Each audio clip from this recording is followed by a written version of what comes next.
Bonjour à toutes et à tous et bienvenue sur l'Aqua. Aujourd'hui je vous propose un nouvel unboxing. Nous allons découvrir ensemble mon nouvel aquarium.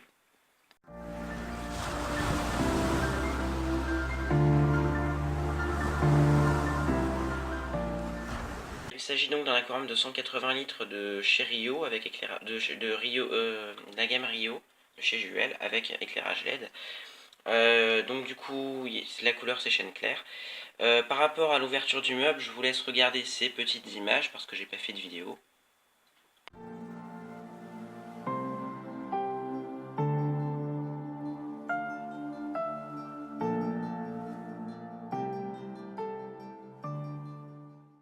Donc vous pouvez voir quand même que j'ai sorti l'aquarium de son emballage.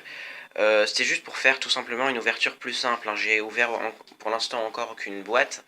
On va tout découvrir ensemble. Ouais, parce que sinon, en ce qui concerne le conditionnement, c'était encore mieux qu'avec mon Aquadream 100. Il y avait du papier bulle partout autour.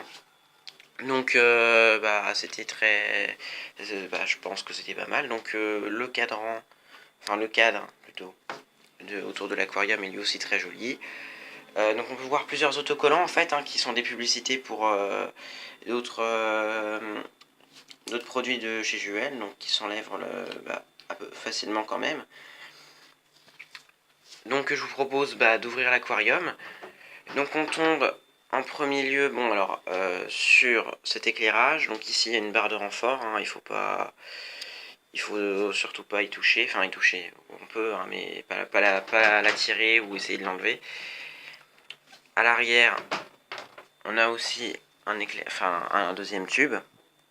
Donc c'est deux tubes de la même puissance mais qui n'ont pas la même température de couleur. Celui à l'avant a une température de couleur de 9000 degrés Kelvin et celui à l'arrière de 6500. Alors en raison de la mauvaise qualité de mon éclairage, je vais commencer je pense par brancher ma lumière, hein, avec le câble qui est ici. Donc pour ceux qui veulent savoir comment on fait pour brancher, alors en fait vous avez tout simplement ici une petite ouverture.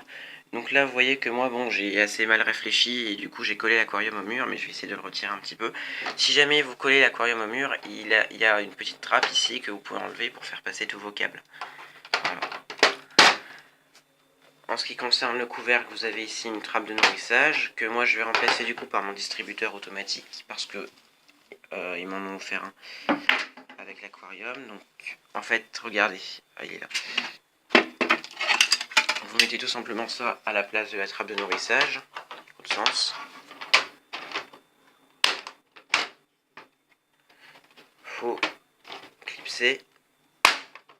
Et voilà, comme ça vous ouvrez la trappe et puis vous pouvez poser le distributeur. Donc je vous ferai également une vidéo sur le distributeur, hein. Enfin je l'ai fait, elle va sortir bientôt normalement. Donc voilà, je vous branche l'éclairage et je vous propose de découvrir un petit peu plus l'intérieur et les finitions, hein, qui à l'extérieur sont très bien. À l'intérieur, on va voir également ce que ça donne. Et voilà, donc quelques avantages de cet éclairage par rapport aux autres. Bon, déjà, il est très très puissant par rapport à l'aquarium, ce qui est très très rare, hein, d'avoir un éclairage à la bonne puissance. En plus, le transformateur, en fait, il n'y en a pas. Il est à l'intérieur de la réglette.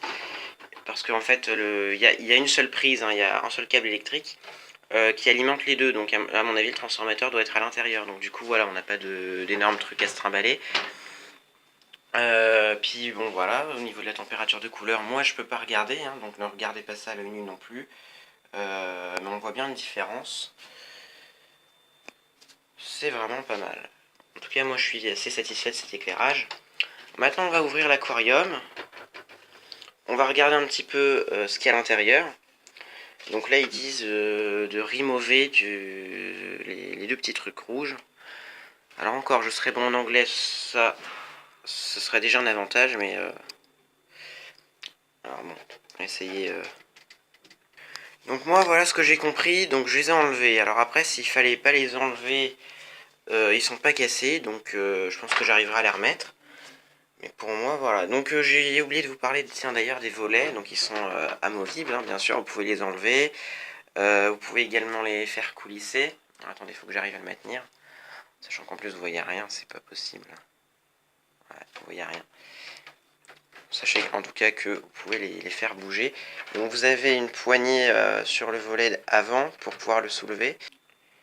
J'ai également oublié de vous parler des dimensions, donc qui sont de 100 cm de long par 41 de large, donc la largeur c'est ça, et en hauteur 50 cm, et pour le meuble je ne sais plus combien, je crois qu'on doit être à 73.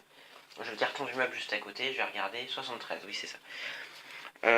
Donc à l'intérieur les finitions, on va regarder, sont pas mal du tout non plus. Je suis franchement très content de cet achat. Donc voilà, ici on a la ligne de flottaison qui nous indique du coup les niveaux minimal et maxi, les niveaux minimaux et maxi.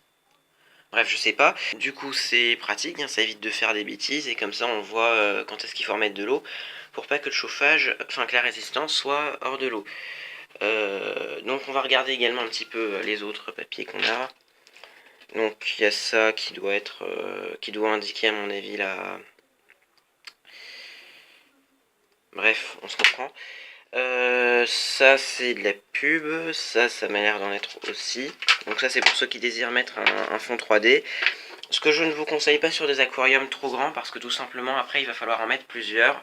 Et même si ça va vous coûter 80 € à peu près pour un aquarium comme celui-ci, on va avoir un gros trait en plein milieu qui va tout gâcher. Alors moi je préfère mettre des posters classiques 2D. Qu'est-ce qu'on a d'autre du coup?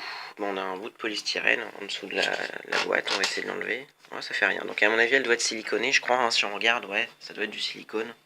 Alors encore une fois, vous ne voyez absolument rien. On va essayer de jeter un coup d'œil à l'intérieur de cette boîte, mais je crois que... Ah si, vous voyez un petit peu de choses quand même. Bon, c'est assez modeste. Bon voilà, j'ai éteint mon éclairage parce qu'on n'en a plus besoin. Là, on va ouvrir cette petite boîte, hein. L'éclairage, pour ceux qui se posent la question, est contrôlé par peut être contrôlé par un interrupteur, hein, même si moi je vais le brancher sur une minuterie indépendante. Donc normalement dans cette boîte on a le chauffage, la pompe et les masses de filtration. Alors donc il y en a ici du coup notre boîte. Donc il y a un petit scotch ici, enfin un petit scotch, voilà, on se comprend. De toute façon je dis toujours la même chose, à chaque fois je fais la même erreur.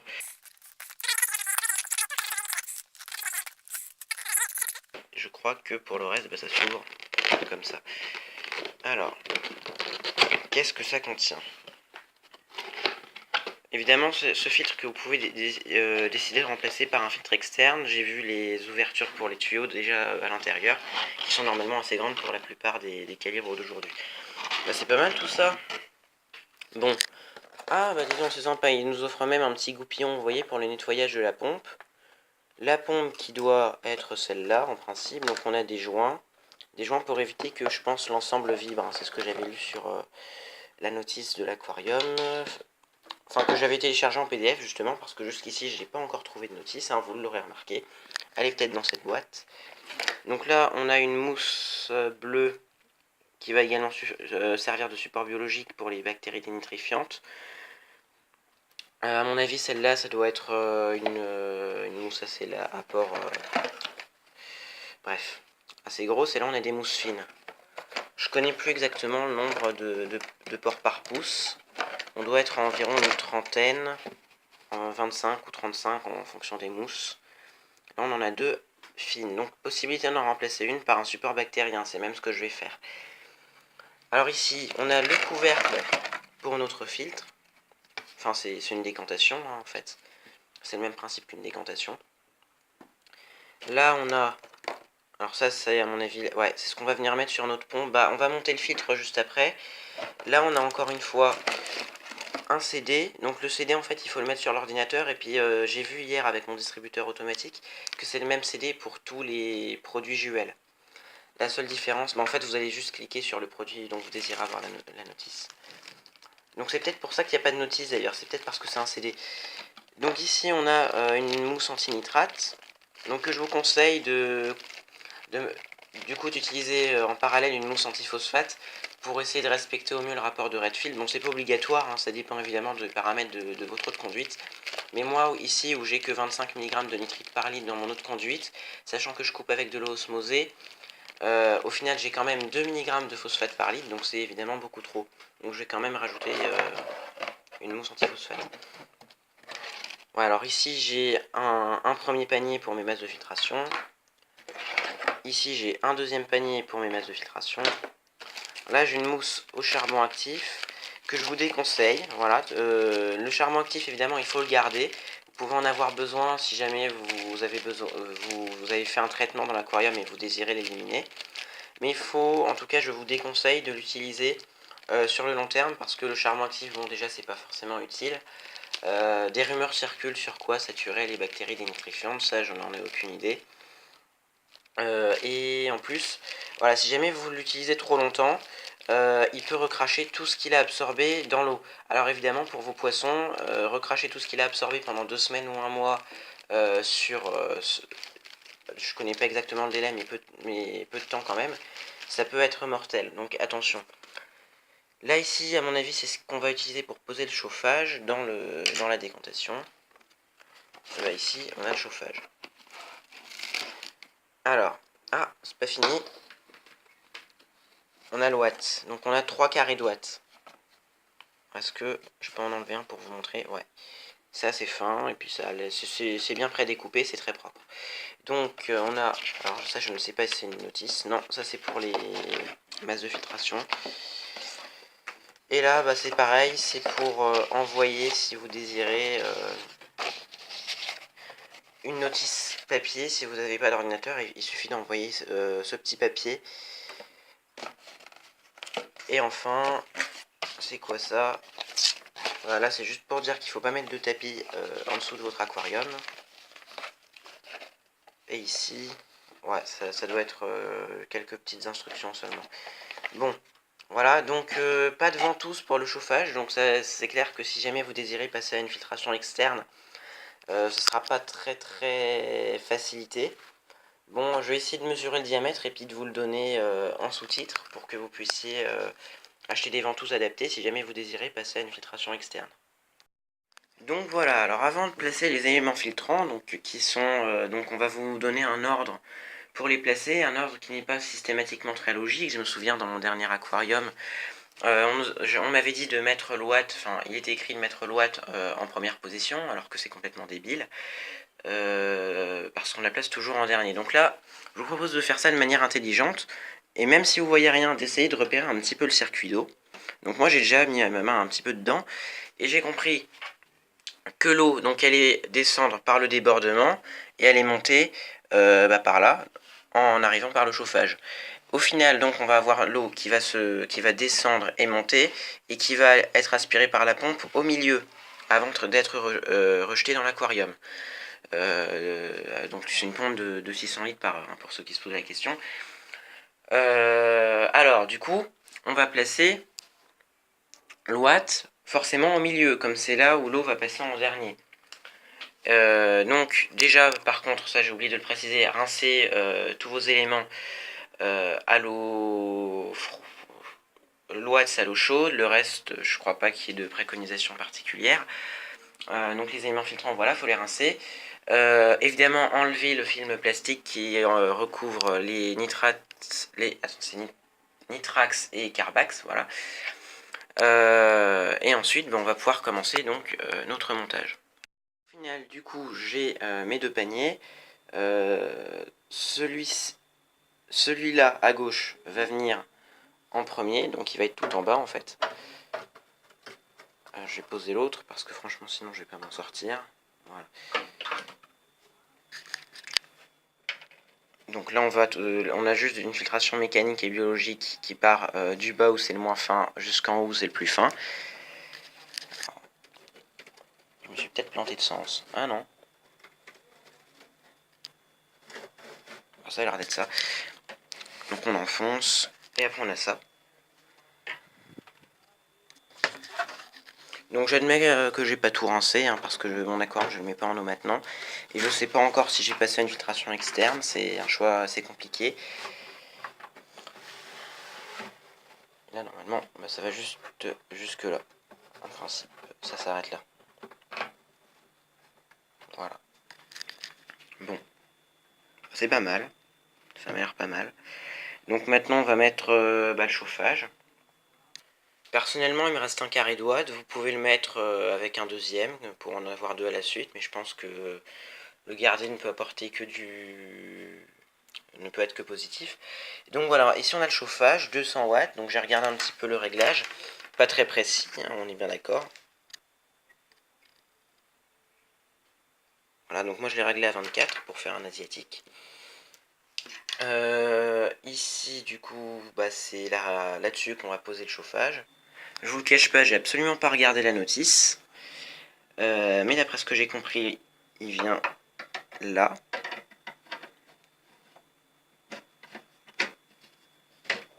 Comme ça. Ça m'énerve quand même, parce qu'avec cette qualité de brin, on voyait rien, alors qu'en fait, c'est facile à remarquer. Alors il y a un voyant lumineux aussi hein, qui indique quand il fonctionne, mais je crois qu'on ne le verra pas une fois en eau, comme il sera dans la décantation.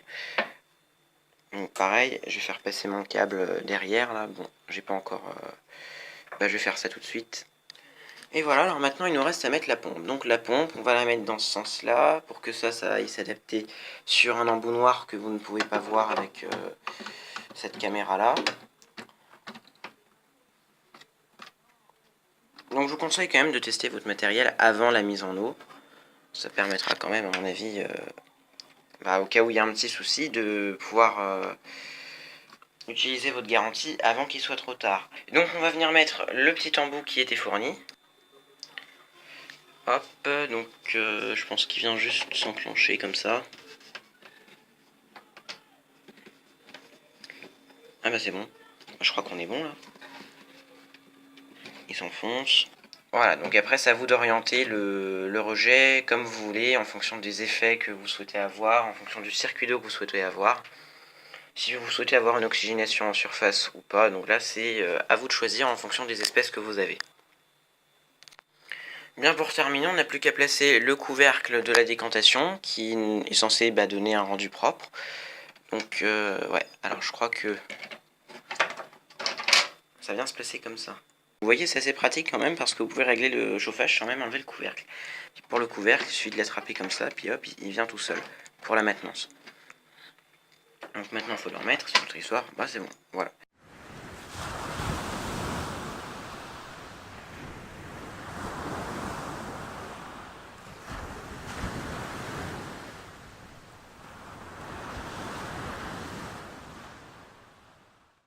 Fin de cette vidéo, merci à vous de l'avoir suivi jusqu'à la fin. Si jamais cette vidéo vous a plu, n'hésitez pas à mettre un pouce bleu, sinon mettez un pouce rouge, mais dites-moi pourquoi en commentaire pour que je puisse améliorer les points négatifs de cette vidéo. Si jamais vous désirez voir d'autres vidéos sur l'aquariophilie, n'hésitez pas à vous abonner en cliquant sur le logo de ma chaîne qui s'affiche sur votre écran. Et puis, eh bien écoutez, à bientôt pour la mise en eau de l'aquarium et pour d'autres vidéos. Salut tout le monde!